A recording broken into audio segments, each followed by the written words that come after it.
Alright, buckle up everyone. This is going to be wild. Like genuinely wild. The kind of story that makes you question whether we're actually living in a simulation, because the odds of this level of irony happening naturally seem statistically improbable. Asterisk. So here's the thing about irony. Real irony. Not the Alanis Morissette kind where rain falls on your wedding day, which isn't actually ironic, just unfortunate. I'm talking about genuine, cosmic level irony. The kind where the universe seems to be playing a practical joke on humanity. The kind that makes you go, wait, that can't be real. Someone's messing with us, and yet here we are. Let me paint you a picture. Actually, let me architect this properly, because the details matter. Every single detail matters in this story. There's this attorney general in New York, Letitia James, brilliant legal mind, career prosecutor, rose through the ranks, became the state's top law enforcement officer. And when she was campaigning for that position, she made one very specific promise to voters. Not, I will make New York safer. Not, I will fight corruption. Not, I will serve justice impartially. No, she said, I will take down Donald Trump. That was literally her campaign platform. She went on multiple shows, gave multiple interviews, and explicitly stated that her primary goal as Attorney General would be to investigate and prosecute one specific individual, before investigating whether any crimes had been committed, before reviewing any evidence, before examining any facts. She picked the target first, then went looking for the crime. Now, you might have opinions about Trump. Strong opinions. That's fine. This isn't about him. This is about process. This is about how justice systems are supposed to work versus how they're being weaponized. Because here's the thing, justice is supposed to be blind. You're supposed to investigate crimes, not people. You don't wake up and say, I'm going to get this person, and then spend years digging through their entire life trying to find something, anything, to charge them with. That's not prosecution. That's persecution with a law degree. But she did it.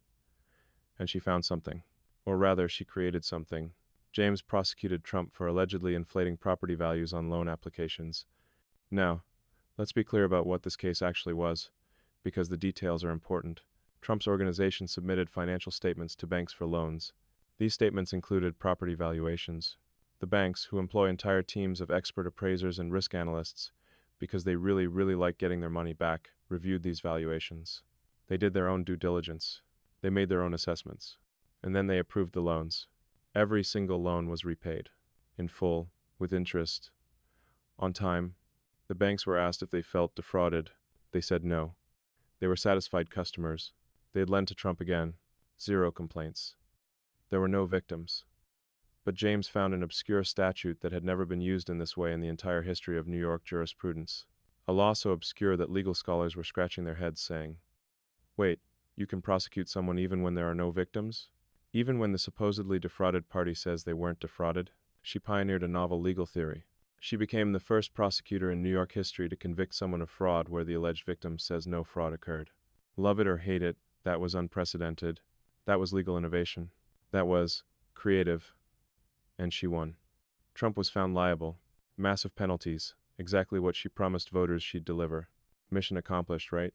Well, here's where the plot twist comes in. Because while Letitia James was busy prosecuting Trump for property valuation issues on financial documents, she apparently had a bit of a situation with her own property documents. And I mean a situation. Letitia James owns a house in Norfolk, Virginia. Nothing fancy. Just a regular house. Yellow. Modest. Normal American home.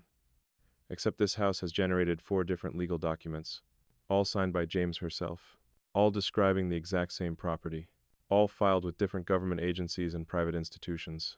And these 4 documents tell 4 completely different, mutually exclusive stories about what this house actually is. This is where it gets fascinating from a pure logic perspective. From a systems analysis perspective, because we're not talking about ambiguous language or interpretation. We're talking about binary states that cannot coexist. Let me walk you through each document, because the contradictions are almost beautiful in their completeness. In 2020, James applied for a mortgage with OVM Financial. As part of that application, she signed something called a second home rider.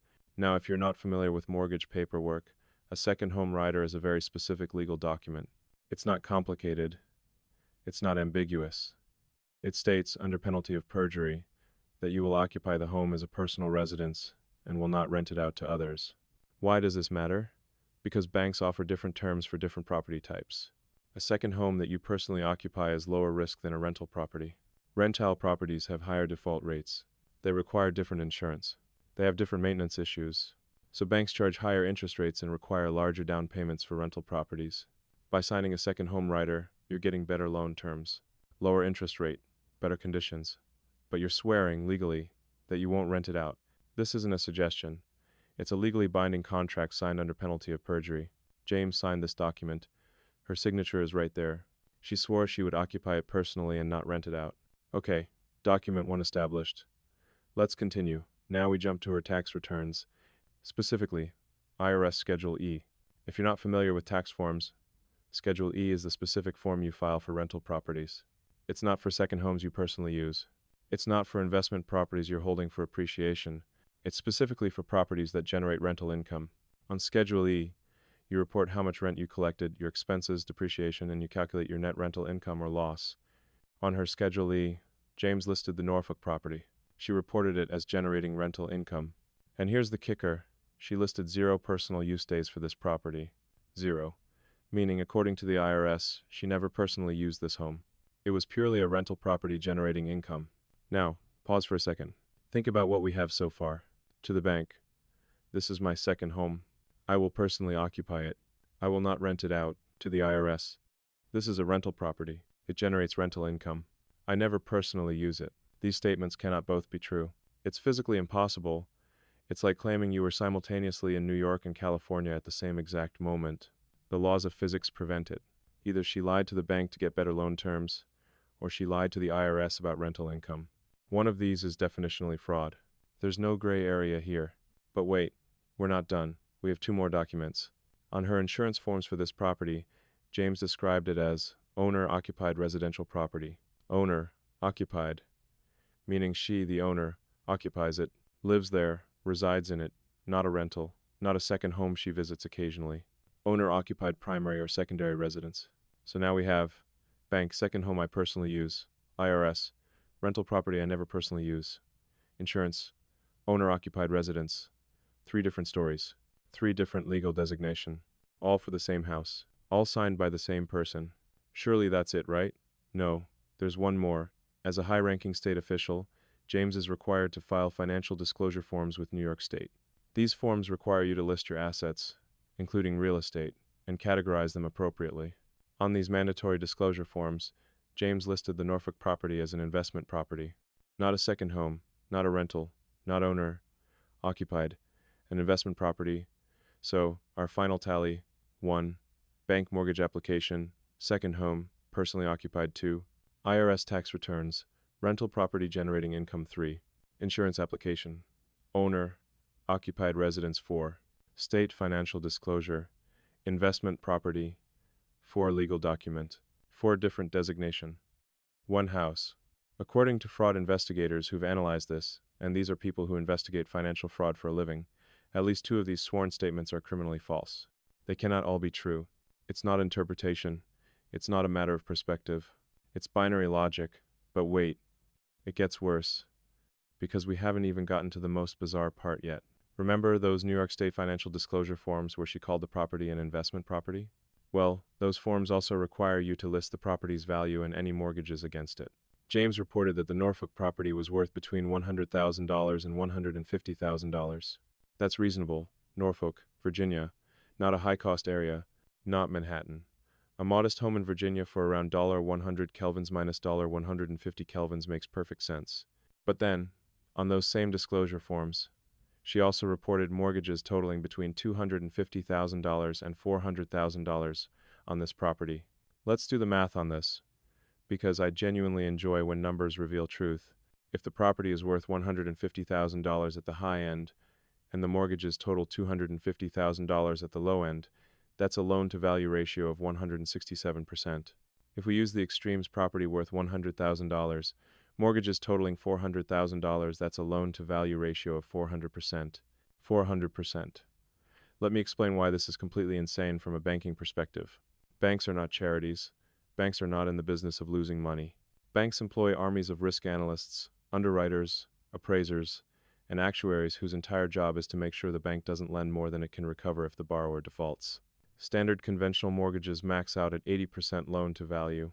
If you want to go higher, you need private mortgage insurance because you're entering higher risk territory. Some programs allow up to 97% for first-time homebuyers with excellent credit, but 400%? That means if you default, the bank forecloses, sells the property, and recovers 25 cents on the dollar. That's not lending. That's charitable donation with extra steps.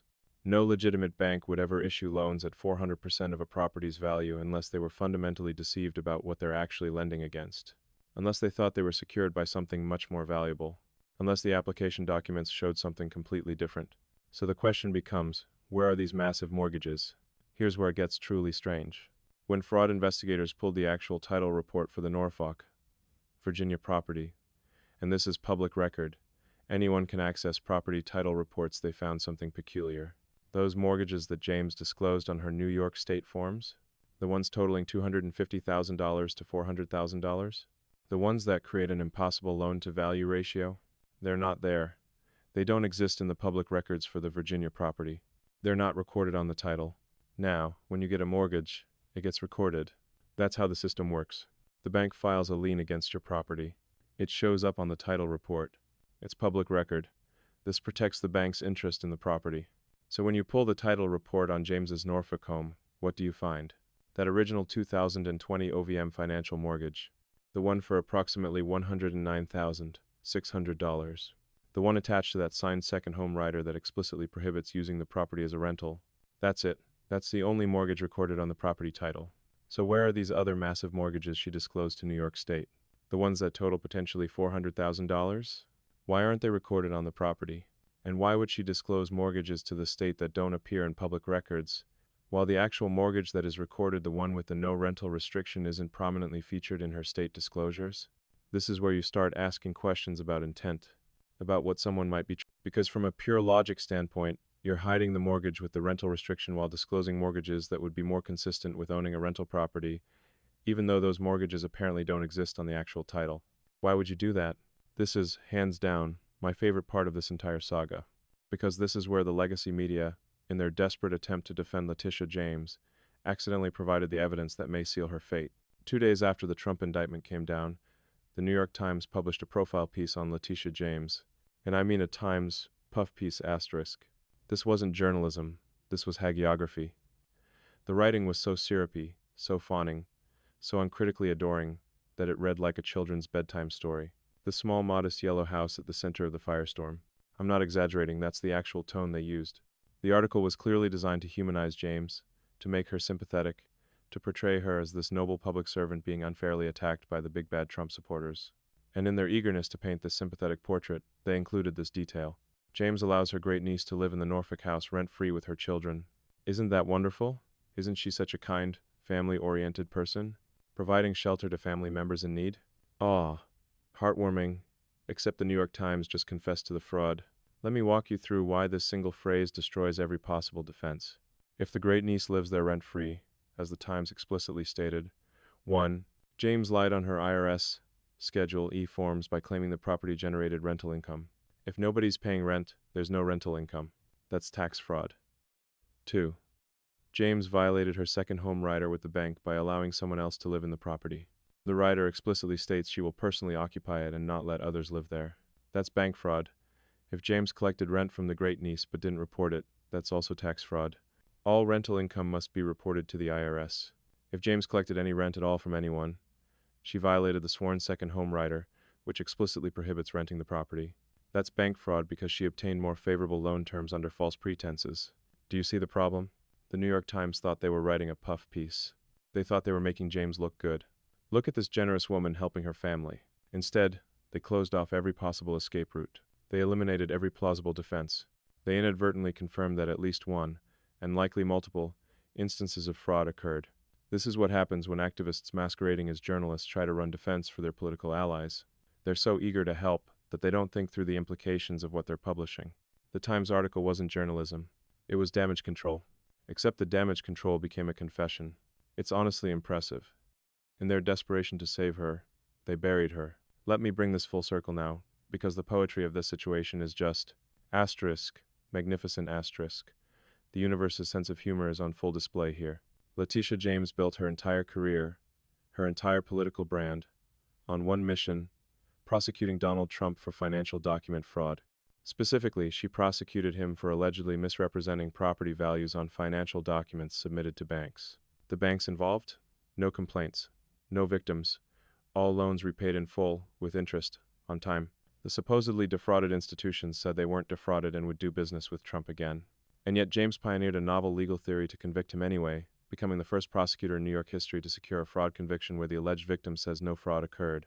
Meanwhile, James herself appears to have lied to a bank about property use to secure more favorable loan terms, filed false IRS tax returns claiming rental income on a property that either wasn't rented or wasn't supposed to be rented, misrepresented property designation on insurance applications, disclosed mortgages to state authorities that don't appear to exist in public records, and hidden the actual mortgage that contradicts her other sworn statements.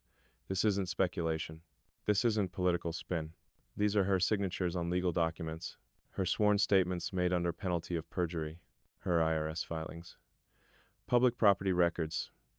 The evidence trail is so contradictory that it's mathematically impossible for all of it to be true simultaneously. You cannot occupy a property personally while simultaneously never using it personally and collecting rent on it. These are mutually exclusive states of reality. The prosecutor of property document fraud allegedly committed property document fraud. The hunter became the hunted. The sword she wielded against her political enemy is now pointed at her. And the mainstream media, in trying to defend her, accidentally provided the smoking gun evidence. If this were a screenplay, it would get rejected by studios for being too on the nose. Too perfectly ironic, too conveniently poetic. No, the studio executive would say, this is too much. Real life doesn't work this way. The irony is too perfect. Nobody will believe it. Tone it down, make it more subtle. But here we are, in reality, where the simulation's plot twists are getting increasingly unsubtle, almost like the programmers are just messing with us now. Look, I don't know how this plays out legally. There will be investigations. Maybe charges get filed, maybe they don't. Judges and juries will decide outcomes. That's how the system is supposed to work, and I actually believe in letting the system work. Innocent until proven guilty applies to everyone. Even people you politically disagree with. Even people who've done things you don't like. That's not a suggestion, it's a principle. But from a pure logic perspective, from a first principles analysis, this situation is absolutely wild. You have someone who literally campaigned on prosecuting a specific individual for financial document irregularities, while maintaining their own set of financial documents that contain obvious, glaring, impossible contradictions. You have 4 legal documents, all signed under penalty of perjury, that cannot possibly all be true simultaneously.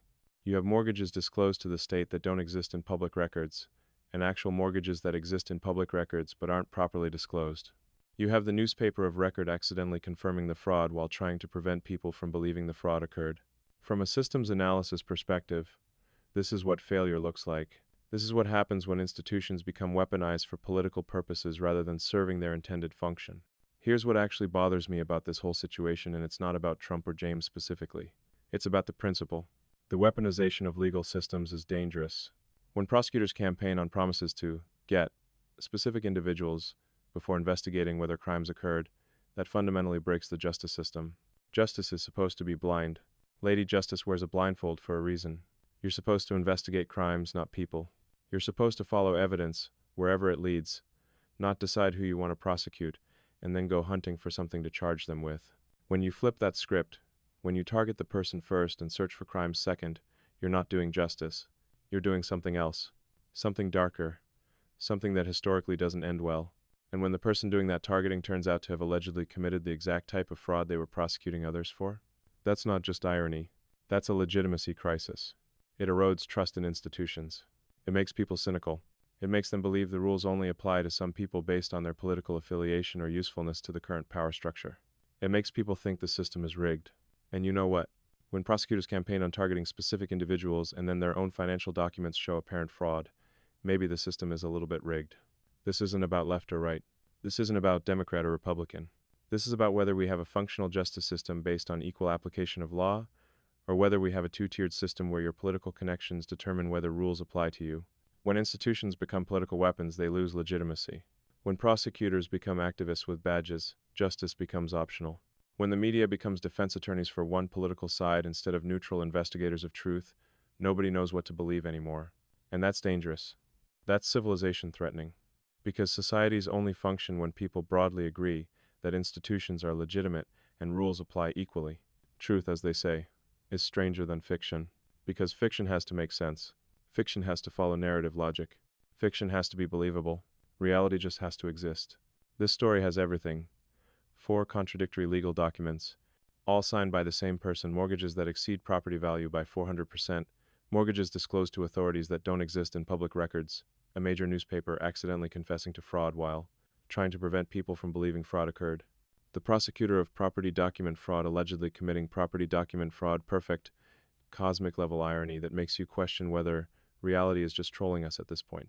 You couldn't write this. You couldn't pitch this story to anyone because nobody would believe it could happen. The coincidences are too perfect. The irony is too complete. The parallels are too exact. But here we are, in 2025, where the simulation's plot twists are so unsubtle you half expect to see the end appear in the sky followed by credits rolling. All I know is this. If you're going to build your entire career on prosecuting someone for financial document irregularities, maybe, just maybe, make sure your own financial documents are pristine first. Make sure you don't have 4 different sworn statements about the same property that contradict each other. Make sure you don't disclose mortgages that don't exist while hiding mortgages that do. Make sure your allies at the New York Times don't accidentally confirm the fraud while trying to defend you. Just a thought. Anyway, that's the situation as it currently stands. Make of it what you will. Obviously, these are allegations that need to be properly investigated and verified through legal channels. Everyone deserves due process. Everyone deserves their day in court. Innocent until proven guilty isn't just a slogan, it's a foundational principle of justice. But man, the irony, the sheer, cosmic, almost supernatural